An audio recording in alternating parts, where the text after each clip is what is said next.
everyone, and welcome to your deep dive. This time we're going to be diving into the fascinating world of reasoning, judgment, and decision-making. Oh, yeah. That's right, we're talking about how your mind works, how you evaluate information, make those tough choices. And for this deep dive, we're using a chapter you provided from a psychology textbook. Great stuff. So we're going to uncover the surprising ways that all of our minds work, why we make the choices we do, and, maybe how to avoid some thinking traps along the way. Right. I think we all kind of go through life, not really thinking about how we think. Yeah. But when you start looking at it, it's really amazing how these cognitive processes shape literally everything we do. Yeah, for sure. So this chapter, it kind of starts by defining some terms, laying the groundwork, right? So we've got reasoning, judgment, and decision-making. Right. So reasoning is about evaluating information, seeing if conclusions are valid or not. Yeah, so that's evaluating conclusions that are already there. Judgment is forming those conclusions even when things are uncertain. And then decision-making is okay, we've got these conclusions now, what are we going to do?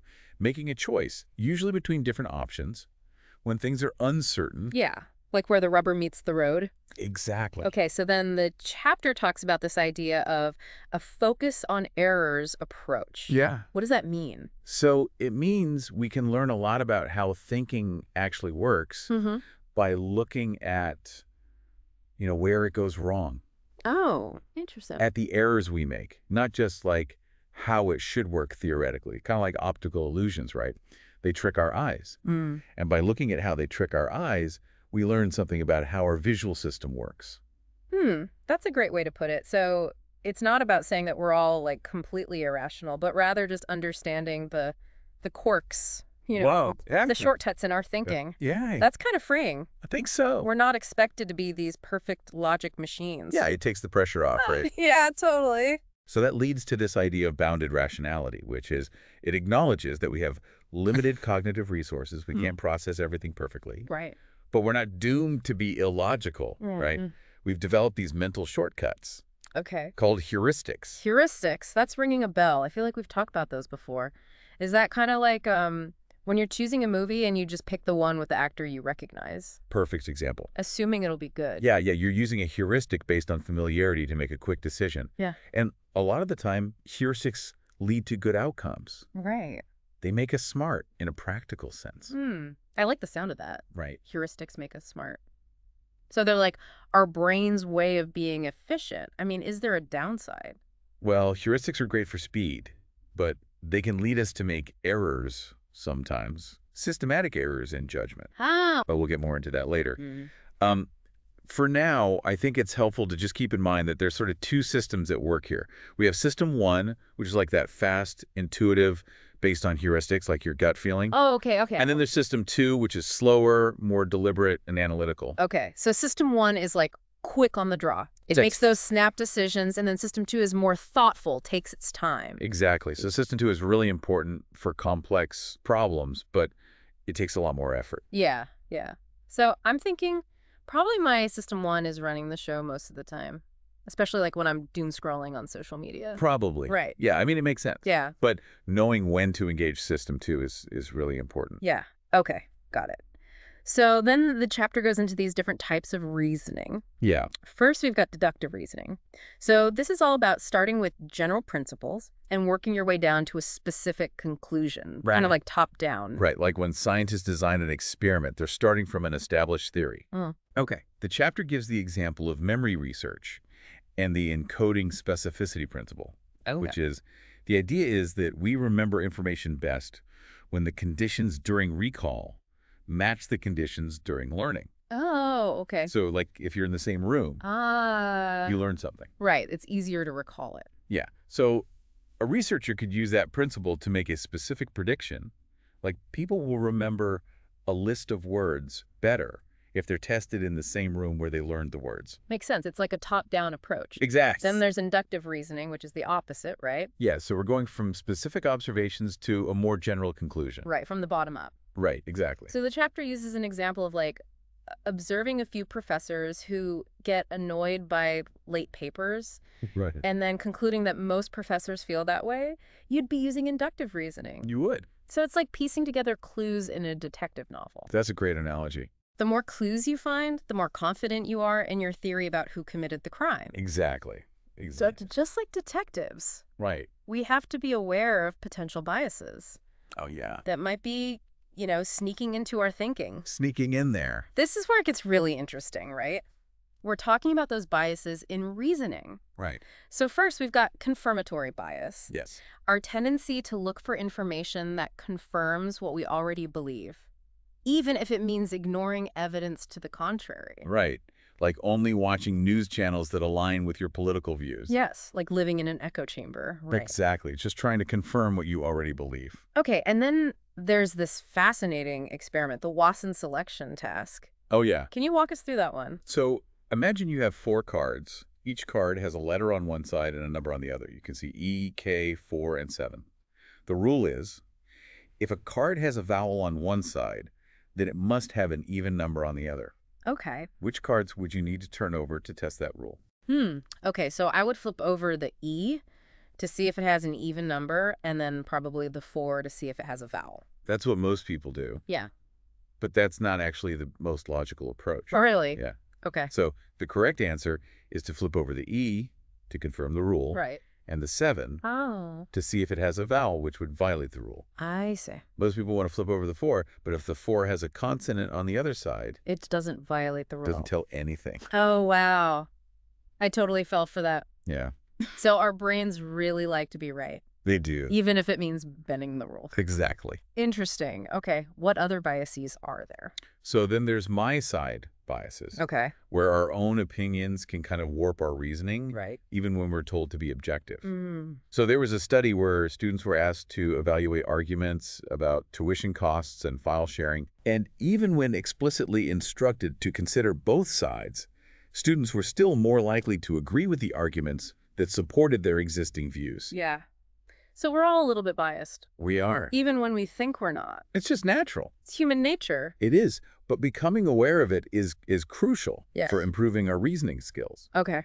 And then finally, we have belief bias, where our pre-existing knowledge can affect whether we judge an argument to be valid or not. Okay. Can you give an example of that one? Sure. Let's say you see the statement, all flowers are roses. Okay. You know that's false. Right. Yeah. Of course. Not all flowers are roses. Right.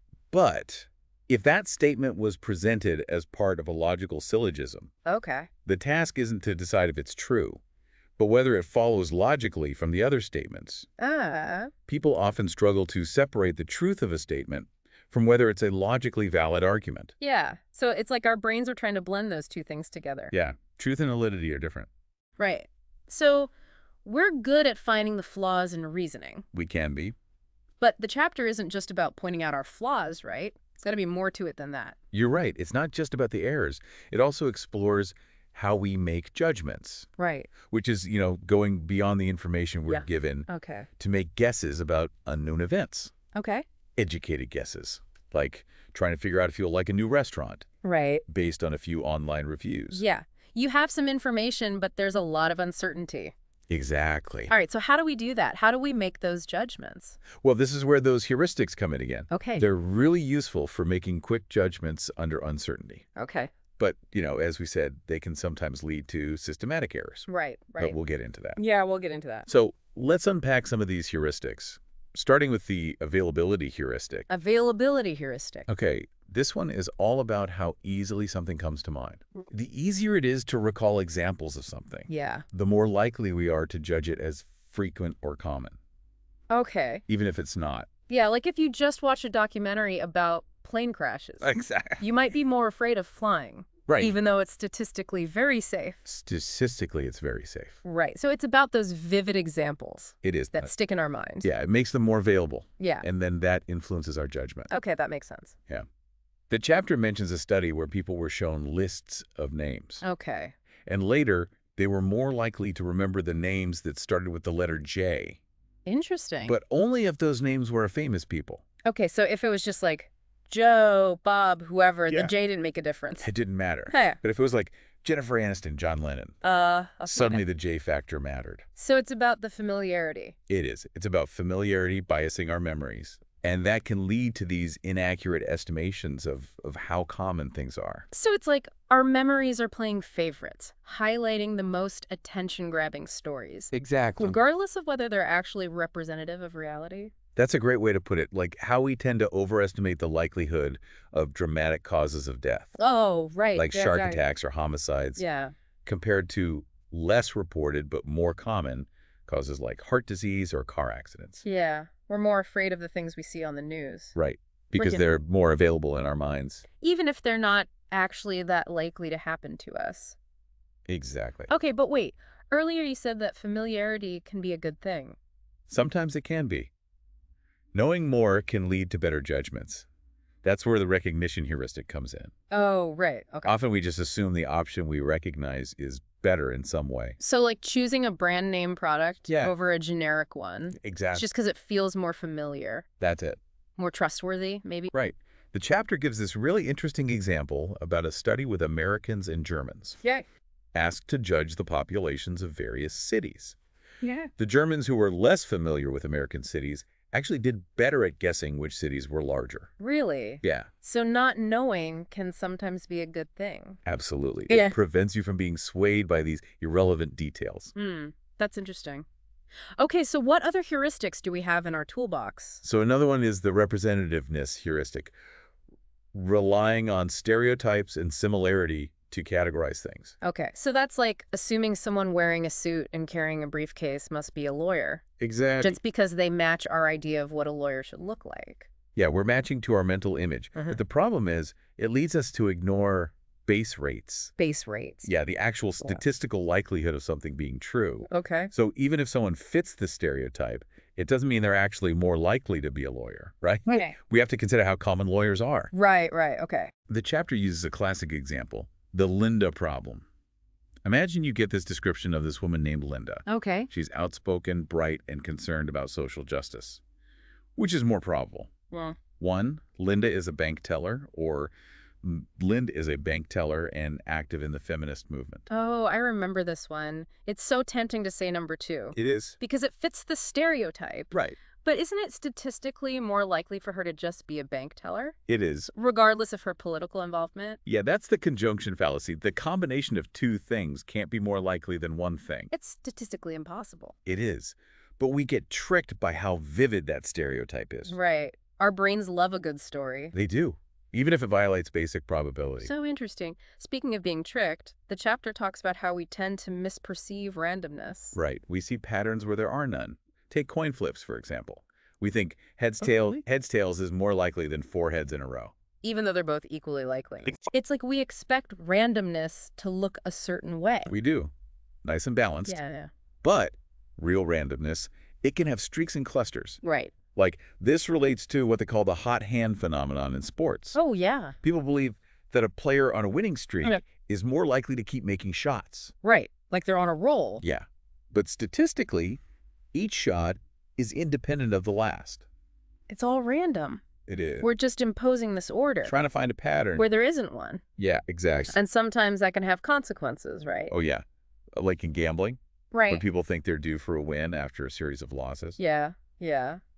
Okay, what else? What other heuristics do we have to watch out for? So there's anchoring and adjustment. Okay. Which is an initial piece of information can anchor our judgments. Even if it's irrelevant. Even if it's irrelevant, like when you're negotiating for a used car, right? The seller starts by throwing out this ridiculously high number. Even if you know it's too high, it can still anchor your perception of what's reasonable. Right. You're anchored to that initial number. It's hard to adjust from that. Yeah. The chapter gives this fun example of estimating how much money is stuck to the walls and ceiling of a restaurant. Okay. And people's guesses were totally influenced by a random number given by the host. Even though it had nothing to do with the actual amount. Nothing to do with it. Yeah. But it still anchored them. So we get anchored to that first number. We do. Even when we know it's arbitrary. Exactly. And this happens in real life all the time, like with credit card minimum payments. Right. If a minimum's really low, we end up paying way more in interest. Yeah. It anchors you to paying less each month. It's like they're using our biases against us. It kind of feels that way. Yeah. Okay. And then what was the spotlight effect again? It's the tendency to overestimate how much other people notice us. Oh, right.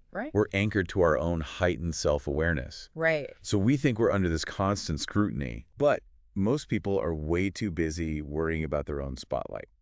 Oh, that's comforting. It is comforting. Right. Yeah. No one's really paying that much attention. Not as much as we think. Okay, so we've covered how our judgments get skewed, but then the chapter takes it a step further. Yeah. It talks about how we misjudge our own thinking processes. Right. It's not just that we're bad at making judgments. Yeah. We're bad at evaluating how we make judgments. Exactly. Which is where hindsight bias comes in. Yes, the I knew it all along feeling. Yeah, exactly. Events seem so much more predictable after they happen. Right. The chapter talks about this study with a train derailment. Okay. People who were told that the accident had happened were way more likely to say that it was foreseeable than people who were asked to predict the likelihood of the accident before it happened.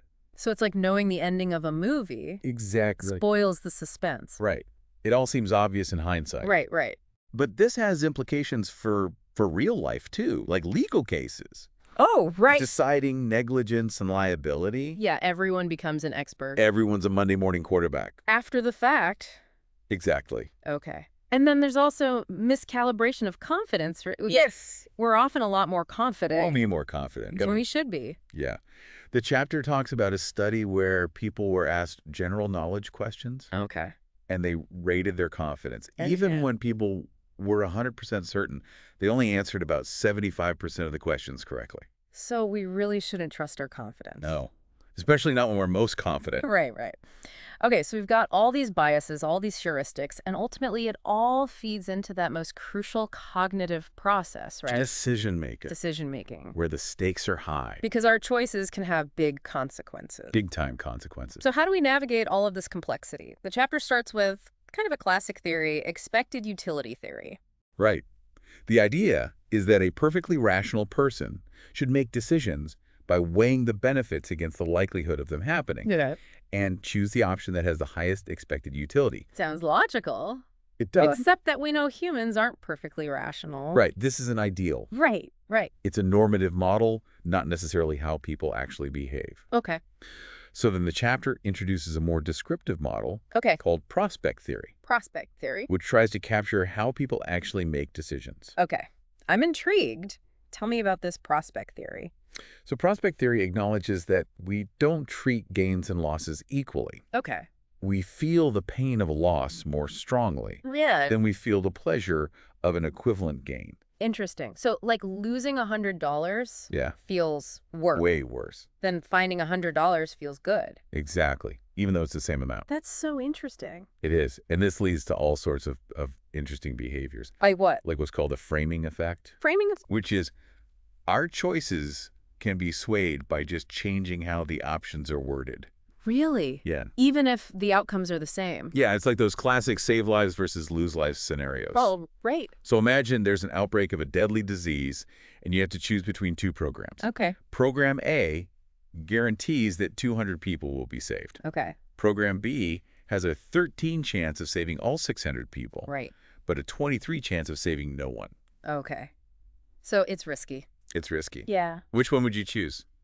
I think I would choose Program A to guarantee that at least some people would be saved. That's what most people do. Yeah. Now imagine the same scenario, but different wording. Okay. Program C states that 400 people will die. Oh. Program D has a 13 chance that no one will die. Okay. But a 23 chance that all 600 will die. Wait a minute. So those are the same options, right? Same options, different wording. Wow.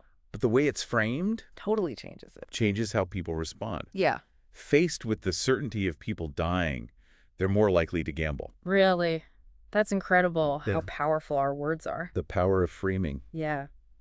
Okay, and then there's this thing called psychological accounting. Yeah. What is that?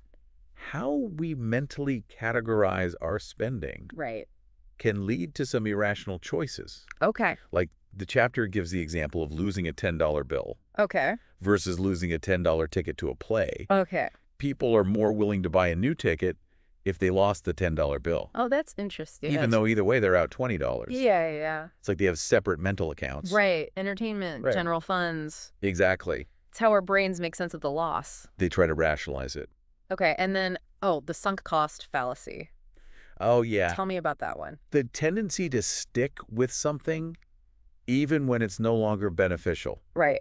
Just because you've already invested time, money, or effort into it. Like staying in a bad relationship. That's a great example. Yeah. Too long. Yeah. Yeah. Or watching a boring movie just because you paid for it. Right. You're like, I'm going to get my money's worth. Exactly. The chapter talks about this example of choosing between two ski trips, and people choose the more expensive one. Okay. Even though it's less enjoyable. Really? Just because they've sunk more money into it. So it's like we're trying to justify our past decisions. We are trying to make ourselves feel better. Even when it's not the best choice anymore. Yeah.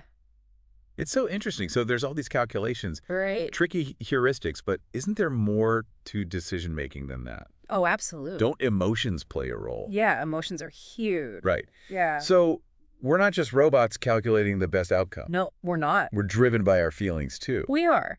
The chapter mentions a study about decision-making under stress. Okay. And they found that it can amplify our existing tendencies. Oh, interesting. So it can make us either more risk-averse or more risk-prone, depending on how the choices are framed. So stress can make us even more irrational. It can. It can. It can impair our ability to think clearly.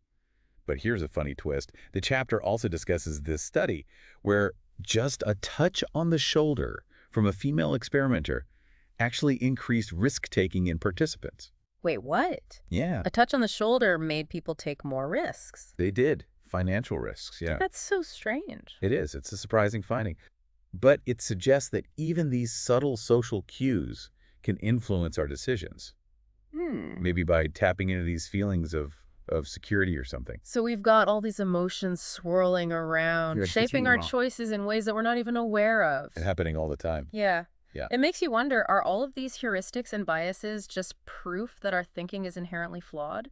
It's a good question. Right. It is. Or could there be another way to look at them? Possibly. Yeah. Yeah. Yeah, it's a good question. And it's something that the chapter addresses. It talks about the work of a researcher named Gerd Gigerenzer, who has a more positive view of heuristics. He argues that we shouldn't think of these heuristics as like, glitches in the system. Okay. But as tools, efficient tools, in our adaptive toolbox. Our adaptive toolbox. So instead of seeing them as mistakes, we should see them as strategies that have evolved to help us navigate a complex world. Yeah. Think about it. Like, our ancestors didn't have the time or the resources to, carefully analyze every decision. Right. They needed quick, intuitive solutions. Yeah. To survive threats, to find food. Yeah. To make choices under pressure. Makes sense. And heuristics provide that speed and efficiency. So instead of weighing all the pros and cons of running from a predator, they just had to rely on their gut feeling. Exactly. That quick instinctual heuristic to get to safety. Get out of there. Right. Yeah. And we might not face the same life or death situations today. Right. But we still live in a world that's overflowing with information and choices. So many choices. Yeah, so heuristics help us sift through all of that. Okay. Make decisions efficiently. But what about those big decisions? Right. The really important life choices. Some people might say, well, heuristics are fine for what to eat for lunch. Yeah. But not for should I take this job or not? Right. But Gigerenzer actually argues that heuristics can be valuable even for those big life decisions. Okay. Sometimes a simple heuristic can outperform a complex analysis. So sometimes less is more. Sometimes, yeah, less is more. Okay, I like that. But then how do we explain all those judgment errors? Right, so it's true heuristics can lead us astray, but Gigerenzer points out that a lot of the research that highlights those errors is done in lab settings. Right, artificial, exactly. Yeah. In real life, they often work quite well. Okay. So it's like those optical illusions. Again, they trick our eyes in a controlled environment. Right. But they wouldn't fool us in the real world. Yeah. Okay, so we need to be aware of the potential pitfalls, but not rule them out completely. Exactly. Don't assume they're always bad. Okay. So how can we actually improve our decision-making? Good question. Knowing all of this, that our brains are taking all these shortcuts. Yeah. So the chapter gives some suggestions. One is to try taking an outsider's perspective. Okay. Right. It's easy to get caught up in our own biases. Right. But asking someone else for their opinion can help you see things more clearly. Yeah. Get a fresh perspective, like a second opinion from a doctor. Exactly. Yeah. Another strategy is to consider the opposite. Right. Force yourself to think about all the reasons why your initial decision might be wrong. Okay, so play devil's advocate. Yeah, exactly. To challenge those assumptions. So if I'm about to make a big purchase, Yeah. I should think of all the reasons not to buy it. Exactly. See if you can poke holes in your own reasoning. Okay. What if you're just struggling to make a decision in general? Then, involving other people can be helpful. Group discussions can bring more perspectives to the table. Right. And help mitigate individual biases. Kind of like brainstorming, right? Yeah. Having more minds working on the problem can often lead to better outcomes. Okay. The chapter also mentioned this thing called choice architecture. Yes. What's that? So this is about designing situations to nudge people towards making better choices, Okay. even if they're not consciously aware of being influenced. So you're kind of like working with system one. Yeah, Got it. exactly. Using our knowledge of heuristics and biases to our advantage. Interesting. Instead of trying to fight those automatic responses, Right. we can try leverage them for Exactly. better choices. Exactly. Like rearranging the food in a cafeteria. Oh, okay. So healthier options are more prominent. People might choose them without even realizing. Exactly. Clever. So to wrap it all up, Yeah. seems like the key to good decision-making is finding that balance. It is. Between intuition and analysis. Yeah. Right. Got it. Knowing when to trust your gut. And when to slow down, think things through. Exactly. And that means understanding both the strengths and weaknesses of those two systems. Right. System one and system two. System 1 and System 2. We got to be aware of the biases and heuristics that can trip us up, Right. but also recognize that they can be valuable tools in the right situations. Yeah. It's about finding that sweet spot. The sweet spot. Yeah, This has been an incredible deep dive. it has. We've learned so much We have. about how our minds work. Reasoning, judgment, decision-making, Yeah. the biases, the heuristics. And those mental shortcuts. It's amazing how much is happening under the surface. Yeah, it's really incredible. The human mind is such a complex and fascinating thing. It is. And there's always more to learn. Always more to explore. So before we wrap up, one final thought to ponder.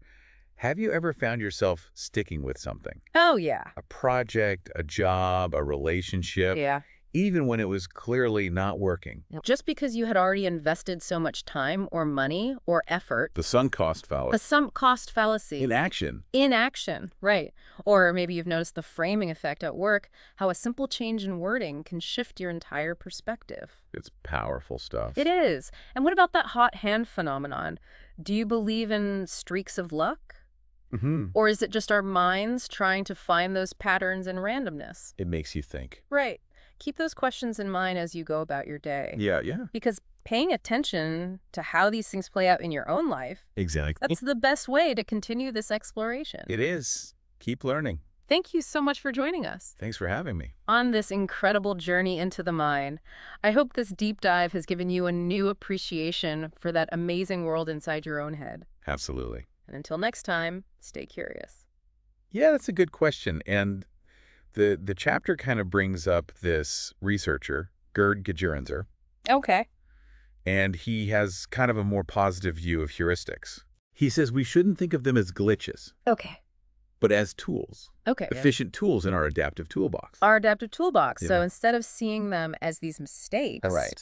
we can see them as strategies that have evolved to Exactly. help us, you know, Yeah. navigate this crazy world. Yeah, think about it. Our ancestors, they didn't have the time or resources to analyze, every single decision. Right. They needed to make quick, intuitive solutions, to escape threats, Right. find food, Right. make choices under pressure. Right. Heuristics provided that speed and efficiency. So instead of weighing the pros and cons of whether to run from a predator, Right. it was just like gut feeling, go. Go, go, go. That instinct. Yeah.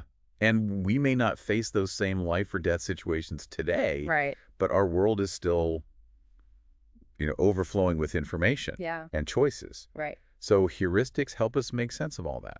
Okay, but some people might say, well, heuristics are fine for everyday decisions. Like, what am I going to have for lunch today? Right. But for those big life decisions, Yeah. should I take this job? Yeah. Should I move? Should I get married? Right. But Gigerenzer actually argues that heuristics can be valuable Oh, for those big decisions as well. okay. He says sometimes a simple heuristic Yeah. can actually outperform a really complex analysis. Less is more. Sometimes less is more. Yeah, okay. So then, if they're so great, why do we make so many errors in judgment? Right. Well, It's true. They can lead us astray. Yeah. But Judge Renzer points out that a lot of that research is done in labs. Oh, right. In artificial environments. Okay. But in the real world, they often work really well. Yeah. So it's like those optical illusions. They trick our eyes in a controlled environment. Yeah. But in the real world, we wouldn't be fooled. Exactly. Okay? So be aware of the potential pitfalls, but don't automatically assume they're bad. Right. Okay. So knowing all of this, how can we actually improve our decision-making? Well, the chapter has a couple suggestions. Okay. One is to try and take an outsider's perspective. Okay.